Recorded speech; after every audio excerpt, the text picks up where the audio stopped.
The residents of Araniram Island cornered Choo Choo Charles at the edge of a rocky cliffside on the island. There was nowhere left for the evil spider train to run, and the edge of the cliff was starting to crumble away under the train's weight. The islanders began to throw Molotov cocktails at the beast, desperate to deliver the blow that would send the spider train plummeting to its death. Choo Choo Charles reared back on his many spindly legs, preparing to charge at the mob and attack, but the force of the combined blasts was too much. He lost his balance and fell backwards, a blur of spider legs and snarling face careening over the edge of the cliff and down into the raging waters below. The islanders rushed to the edge of the cliff to watch the infamous creature disappear beneath the churning waves, and they all let out a long, slow breath. It seemed that they'd made it through their nightmare. But then, the town's mechanic spotted something sitting on the cliff's edge. He walked over to take a closer look, and all the color drained from his face as he realized what it was. It was an egg, glowing red and bathing the mechanic's face in eerie scarlet light. Choo Choo Charles might have been gone, but he had left offspring behind. He quickly alerted the other townspeople to the presence of the egg and suggested they all take a trip to Charles's tunnel to make sure there weren't any more eggs there. After all, they certainly didn't want to ignore the problem and let those eggs hatch. So they tossed the egg over the edge of the cliff and set off to investigate the lair of Choo Choo Charles. Not all the townspeople were willing to accompany the mechanic into the depths of Charles's cavernous territory, but a small team volunteered to take part in the task. The librarian, the sheriff, the butcher, the baker, and the candlestick maker all joined the mechanic in his quest to make sure every single one of the monster's eggs were eradicated. As they approached the entrance to the tunnel, they all felt a sense of dread that none of them wanted to admit. So they pressed on and ventured inside, lighting the way with the torches each member of the group carried in one of their hands, their weapon of choice in the other. As they traveled deeper and deeper down into the caverns beneath the island, the passageway widened. The mechanic shuddered, thinking about the massive size of the creature, or creatures that required so much space to get around. Suddenly, an array of glowing lights illuminated the cavern, casting green, red, purple, and blue luminescence on the walls. The mechanic's stomach dropped as he directed the rest of his party's attention to the source of the lights. His worst fears had been confirmed. There were more eggs. As they approached the nest, they could make out dozens of them. As they turned a corner further into the cavern, it opened up to the scariest sight they'd ever seen. Hundreds of eggs, maybe even thousands of them, all embedded throughout the cavern's floor and walls. It was only a matter of time before these eggs began to hatch. The mechanic encouraged the others to start grabbing as many eggs as they could carry. Then, they'd take them to the same cliff and toss them into the ocean one by one until they were all gone. What else could they do? The eggs could start hatching any minute, and that was the best plan they could come up with. There was no time to waste. The group struggled to carry the eggs back through the tunnels, balancing them under their arms as they carried their torches and weapons at the same time. As they walked, the candlestick maker lagged behind the rest of the group. Suddenly, he tripped on an uneven rock and fell to the ground. His torch skidded across the cavern floor and went out, plunging him into darkness. The only light left was from the glow of the egg he was carrying that now laid on the ground in front of his face. He called out to the others, asking them to wait for him, but they were too far away to hear him. All he could hear was his own voice echoing helplessly back at him. Then he heard something else, the scuttling of dozens of bony legs across the cavern floor, getting closer and closer. Something grabbed hold of the candlestick maker's feet and then pulled him backwards into the shadows to certain doom. The group hadn't heard his cries for help when he fell, but they did hear the blood-curdling scream as he was devoured alive. The mechanic rushed back toward the sound of screaming, but as he got closer, the sound abruptly cut off with an audible crunch. Something had made a meal of the candlestick maker, and though the mechanic wanted to flee, his curiosity demanded that he find out what. He raised his torch, holding the flickering firelight up to the darkness. As his eyes adjusted and he was able to make out what had taken the candlestick maker, his eyes widened in shock. There were 3 baby train spiders, each roughly the size of a pony, baring their razor-sharp teeth at him. As soon as the mechanic locked eyes with the little monsters, they began to swarm around him. He knew he needed to run, and the eggs under his arms would only slow him down. He let them fall, deciding his life was more important than destroying the eggs. As they hit the ground, he heard a cracking sound, and he knew instinctively the eggs had not merely broken, they were beginning to hatch.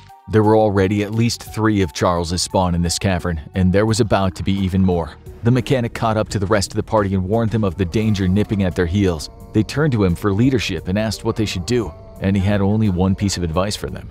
Run as fast as you can, or you'll be next on the menu. The group dropped their eggs and began to flee as fast as their legs would carry them. All the while, they could hear the skittering of Charles's babies just behind them, gaining on them. Though they could see the light at the far side of the tunnel, they were almost at the exit. Suddenly, the view of the outside world went dark as something blocked the way out. Something enormous. As they got closer, they could see just what it was, and things went from bad to worse. There, eyes wide and full of rage, mouth wide and gaping, showing rows of sharp teeth dripping with water from the ocean he somehow crawled back out of, was Choo Choo Charles himself. Dealing with the hatchlings was bad enough, but now, Daddy was home.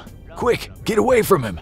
The mechanic warned them, and most of the group listened to him. The butcher, however, was paralyzed with fear. He couldn't believe that Choo Choo Charles had survived the fall from the cliff, and he stared dumbfounded up at the beast. He didn't even budge as Choo Choo Charles gobbled him up. The others wanted to stay to take a moment to mourn their fallen friend, but there was no time. They had Charles ahead of them and his children just behind them. They had to find another way out. Suddenly, the librarian spotted a tunnel to the side, leading down a different path. She directed everyone to follow her that way, and they did, moving as quickly and quietly as they could, hoping that Charles and his children would not be able to find them. At first, it seemed as if this path might be safe, but then they heard the telltale crackling sound. Sure enough, just up ahead, there was a pile of eggs beginning to hatch. They watched as baby train spiders pushed their way out of their shells and turned their newborn eyes and ravenous appetites onto the group. There was nowhere left to run, and nowhere left to hide. The only thing left to do was fight. The librarian picked up a large rock, the best weapon she could find in short notice. She rushed to one of the baby train spiders and slammed the rock down onto the baby train, crushing it. As the librarian celebrated her small win, the rest of the hatchlings surrounded her, jumping on her all at once, chomping and chewing until there was nothing left. The mechanic didn't want to leave her behind, but he knew it was too late for her, and the rest of the party was already using this chance to escape while the hatchlings were occupied. Of those that had first ventured into the cavern to search for the eggs, only the sheriff, the baker, and the mechanic remained. The flames of their torches were burning down to their embers, the light growing ever dimmer as they wandered hopelessly searching for a way out. Behind the men, the sound of the hatchlings chewing had been replaced with their skittering steps, and they knew the creatures would not be far behind. Meanwhile, they could run into the other hatchlings or Charles himself at any moment. These tunnels were like a labyrinth, turning and twisting in an endless maze. They never knew which step might be their doom. As they traveled through the tunnels, they could hear the sound of an approaching train spider growing louder and louder, but they couldn't see anything ahead of them or behind them. Their hearts raced as they became more and more paranoid until the sheriff spoke. "Fellas, look up there." The mechanic and the baker joined him in looking up at the ceiling of the cavern. There, crawling upside down, was one of the hatchlings, mouth stretched into a menacing grin. The mechanic shouted at the sheriff and the baker to run, and the baker immediately took off down the tunnel, but the sheriff didn't budge. He pointed his rifle at the hatchling on the ceiling and prepared to take a shot. The mechanic begged him to run instead, but he wouldn't listen. He insisted that he could take this creature down and know there was at least one less train spider out there. He fired and the hatchling dropped down, teeth bared, knocking the sheriff onto his back. The mechanic didn't stick around to see what happened next. He knew what was about to become of the sheriff. As the mechanic was catching up to the baker, he heard a scream. It wasn't coming from the sheriff behind him either. It was coming from up ahead. He rounded the corner and saw the baker facing off against a horde of hatchlings, trying to fend them off with the combination of his rapidly dimming torch and the kitchen knife he had brought with him. He looked down at the Molotov cocktail in his hand, weighing his options. He could light it now and take out the hatchlings, but he'd risk blowing himself and the baker to bits in this confined space. No, they had to keep running. If there was any chance they could survive this ordeal, he had to take it. He picked up a rock and threw it at the hatchling closest to the baker, then urged him to keep running. He agreed and, slashing with his kitchen knife at any hatchling that approached him, began to continue through the tunnel. The men were so focused on the hatchlings they didn't hear Choo Choo Charles coming at them from the other side. They didn't notice him until he'd already grabbed hold of the baker, yanking him back and sending his knife flying out of his hand. Then the mechanic was all alone, the only man standing. While Charles was eating, he ducked around the monster and ran blindly down the tunnel. Then he saw it, the light, the opening he'd entered through.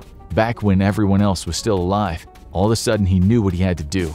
With the ebbing bit of flame from his torch, he lit the Molotov cocktail. He sprinted out of the mouth of the cave and threw the projectile inside as hard as he could, just as he saw Choo Choo Charles appear around the bend, chugging toward him and ready to swallow him whole. The bottle landed and burst in a massive explosion.